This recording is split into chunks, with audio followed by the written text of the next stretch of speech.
We just finished celebrating the 400th anniversary of the arrival of women here in Virginia. I want to put that history in a little bit of context. Why did they come?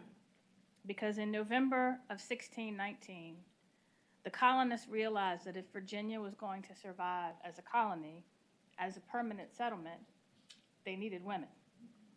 So they recruited women, quote, to make wives to the inhabitants. 90 women arrived in May of 1620 and another 57 in 1621. But their rights were surrendered to their husbands.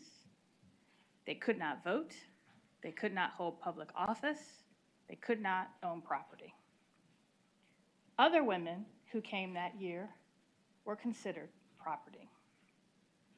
In 1776, as a result of the Age of Enlightenment, as we were beginning to birth a new nation, the Declaration of Independence established the principle that all men are created equal and that they are endowed by their Creator with certain inalienable rights, and among them are life, liberty, and the pursuit of happiness.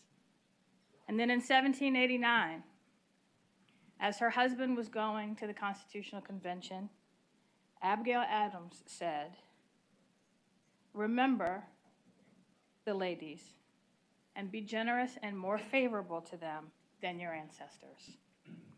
They didn't. They weren't. But through the process of amendments, through the process of the suffragette movement, through the process of the women's rights movement, through the process of the civil rights movement, we began to change that in the wake of the Civil War.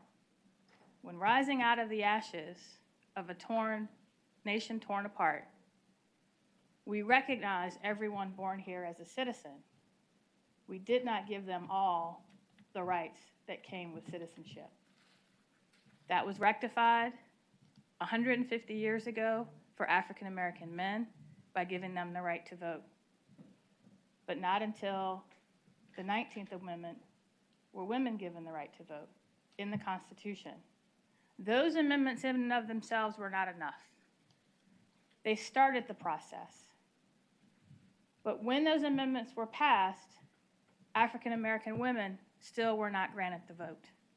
They needed legislation that built upon that foundation to grant them that. After centuries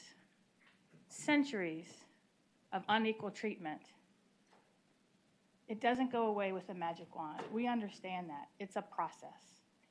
But that process must be rooted in the founding document of our nation. Women are 50% of the population, higher than that here in the Commonwealth. In other countries who look to the United States as a model in creating their constitution, women are granted equality. Why not here? In our founding document, it is time to remember the ladies.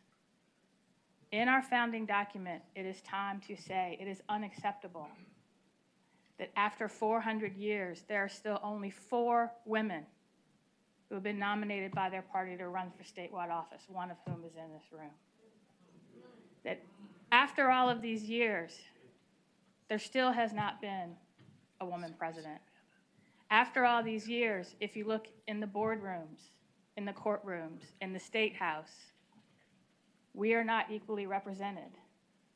The reasons are barriers that were put in place in the law long ago that by enshrining equality under the law for all, we can finally begin to eradicate. And for that reason, we've waited too long. It is our time. Thank you. Okay. Are there